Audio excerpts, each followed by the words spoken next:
Assalamualaikum warahmatullahi wabarakatuh. Di sini saya dan teman-teman saya akan menjelaskan tentang analisis proteksi gangguan hubung singkat dan koordinasi relay pada jaringan PLN, yaitu studi kasus keikudian, kandungan, dan jalur transmisi Klaten Kalasan. Lanjut.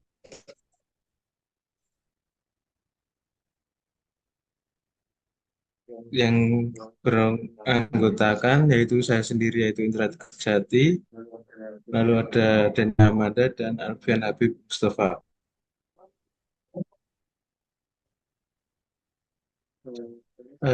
Baik, yang pertama yaitu ada pendahuluan, yang dimana dari proyek ini kita melakukan analisis dari sistem proteksi gangguan hubung singkat dan juga koordinasi relay pada jaringan PLN di area GI Nggodean, GI Kendungan, serta jalur transmisi Klaten, Karasan, Bantul. Dan metode yang digunakan dari proyek ini yaitu menggunakan sistem pemodelan etap, simulasi aliran daya, dan gangguan hubung singkat. Serta kita melakukan setting relay berdasarkan standar IEC dan IEEE. Yang pertama yaitu adanya tentang pentingnya sistem proteksi tenaga listrik, yaitu di mana ada menjaga keandalan, yaitu di mana sistem proteksi ini krusial untuk menjaga keandalan dan kontinuitas pasokan listrik, terutama pada jaringan distribusi dan eh, transmisi. Berikutnya yaitu mengisolasi gangguan, yang dimana jika adanya gangguan di suatu bagian sistem, gangguan itu tidak menyebar atau mengganggu dari bagian lain. Yang berikutnya yaitu mencegah blackout.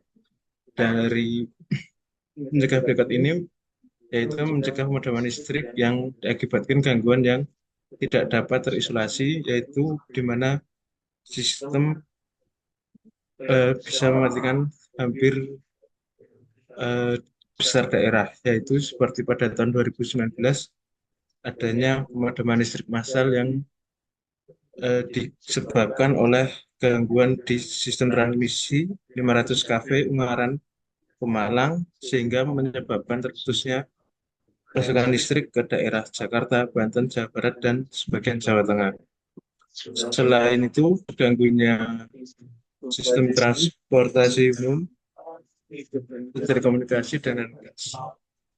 Berikutnya yaitu kita ada jenis-jenis relay untuk proteksi utama, yaitu ada tiga yang digunakan. Yang pertama, current relay atau CR, digunakan untuk memutus aliran listrik dan bila arus melebihi batas yang ditetapkan, melindungi sistem distribusi dari hubung singkat atau beban lebih.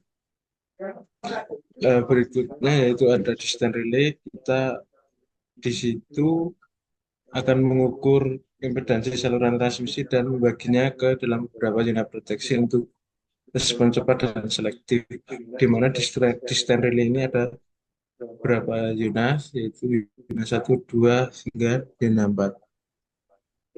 Dan yang ketiga ada differential relay, yaitu dengan cara membandingkan arus masuk dan keluar pada peralatan seperti transformator atau generator, dan jika terdapat perbedaan arus masuk dan keluar, different, differential relay akan memutus rangkaian dengan mengirimkan sinyal kepada CB. Oke, lanjut pada satu hidrologi. Pada saat ini, penelitian kita menggunakan pendekatan sistematis untuk menganalisis sistem proteksi PLN di area Godean, Kentongan, dan jalur transmisi Klaten ke Bantul.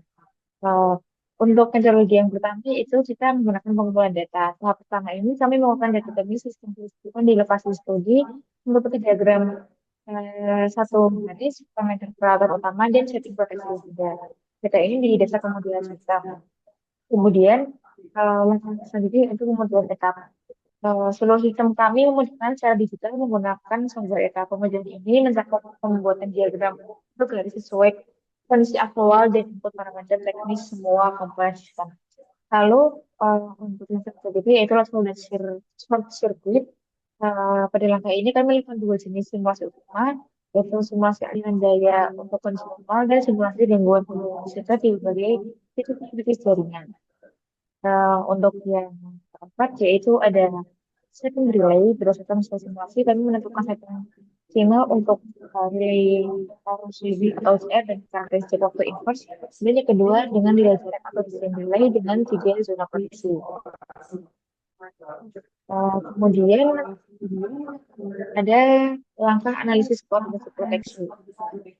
Langkah ini dengan titik yang terpenuhi kemudian tinggal setting aktif maka stream backupnya bisa aktif kemudian penyesuaian setting via simulasi dan pada langkah akhir yaitu ada evaluasi hasil dengan membandingkan hasil dengan SPLN T5.002 2010 dan kita notice significant endpoint dari proteksinya.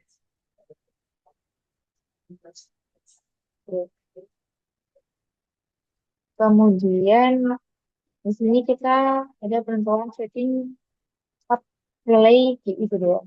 Dan seperti ya, langkah pertama adalah menentukan setting harus dipakai relay. Prinsip pertamanya adalah masuk nilai di set arus beban nominal. Biasanya 125% dari arus beban maksimum.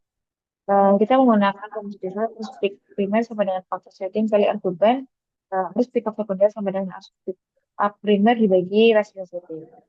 Ini kalau misalnya ditentukan kemudian kita ambil coba perhitungan dengan arus beban 317 ampere dan CP rasio 300 per 5 per 5 didapat setting sekunder 1,32 PO. Sedangkan untuk bantul gitu ya, untuk bebannya 111,5 ampere dan kita setting 0,44 PO. Perbedaan nilai ini menentukan pentingnya penyesuaian setting berdasarkan karakteristik masing-masing bagian siswa. Kemudian ada penentuan time multiplier setting atau TMS. Setelah menentukan pickup, kita menghitung TMS untuk mengatur waktu kerja nilai. Di sini kita menggunakan karakteristik dengan parameter standar. Untuk penjelasan detailnya sendiri, untuk posisi kita gunakan single inverse, parameter A sama dengan 0,14, dan parameter B sama dengan 0,02. Dan waktu trip target 0,5 detik, SNS 0,236 untuk peruntungan Gurian dan TNS 0,25 untuk daerah Bantul Gurian. Pada sisi voltmeter aku menggunakan extremely inverse nilai A sama dengan 80 dan nilai B sama dengan 2. Target waktunya 1 detik, hasil TMS-nya 0,25. Lalu pada sisi voltasinya dengan parameter yang sama diperoleh TMS 0,117. Kemudian di sini juga terdapat gambar hasil simulasi koordinasi proteksi seperti simulasi kejadian. Nah, dari gambar tersebut terlihat bahwa saat terjadi gangguan di kejadian, maka OCR mendeteksi adanya arus lebih dari arus yang disetting.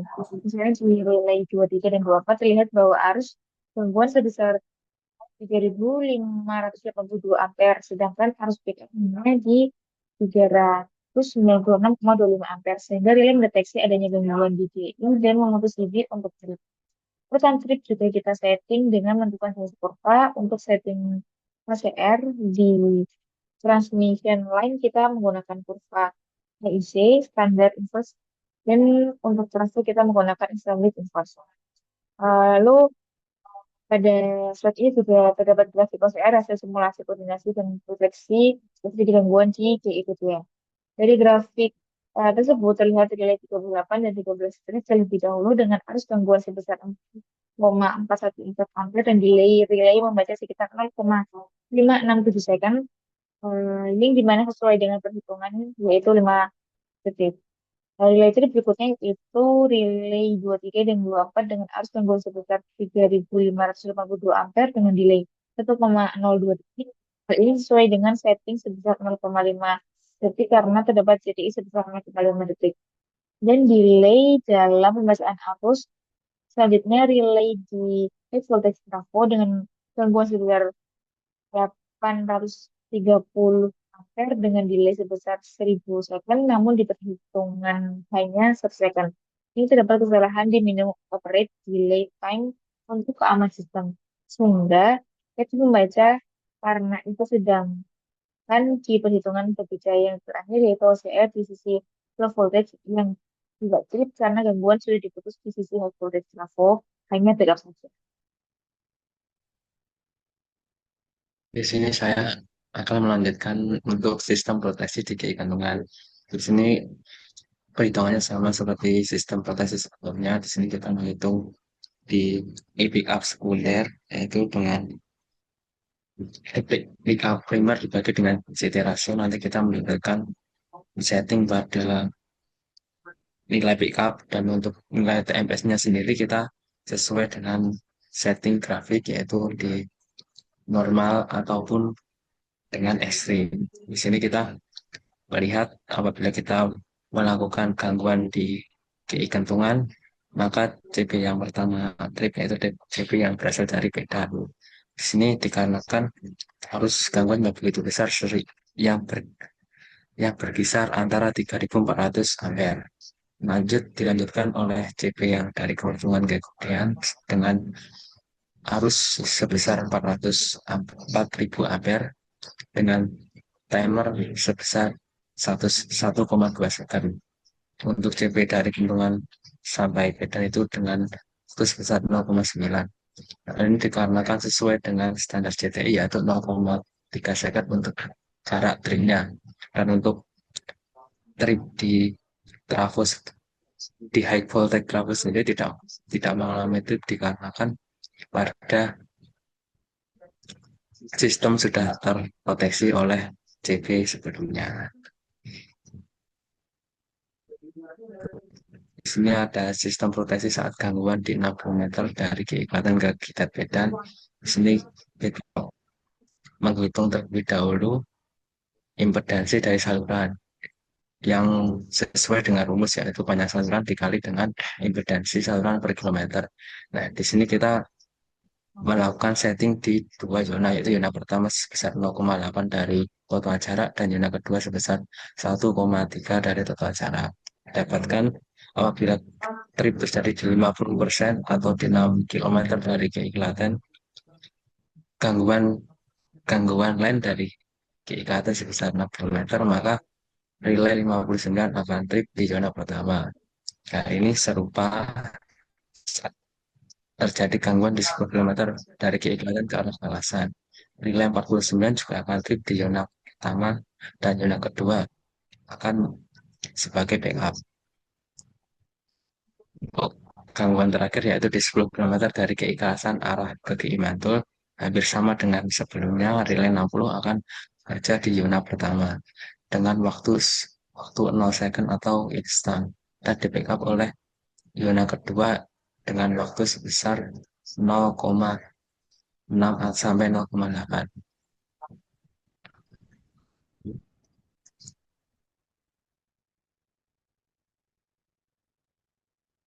Jadi dari pemaparan saya dan teman-teman saya bisa disimpulkan, yaitu dari penelitian ini membuktikan efektivitas penerapan dua karakteristik OCR dan IEC standar inverse untuk respon cepat yang di mana 0,5 sampai 0,9 detik di saluran transmisi dan extremely inverse untuk proteksi selektif trafo di 1 detik hingga 1,5 detik di dalam sistem PLN. Simulasi etap menunjukkan bagaimana kombinasi keduanya dengan CTI 0,3 detik menciptakan sistem proteksi perurutan yang andal seperti terlihat pada kasus keikudian yang di TMS-nya yaitu di 0,236 dan juga 3.582 ampere, dan proteksi trafonya di 6,25 time second dengan 5.629 ampere. Hasil ini menyoroti pemilihan karakteristik OCR yang tepat dan pemeliharaan rutin setting relay sebagai kunci optimasi sistem proteksi modern. Adapun untuk pemilihan distant dan differential relay juga sangat penting untuk menjaga lens serta trafo. Dalam penerapannya, distant untuk mendeteksi gangguan di jaringan transmisi dan diferensial untuk menjaga trafo dari perbedaan arus primer dan sekunder. Sekian dari kelompok kami, kurang lebihnya mohon maaf. Terima kasih.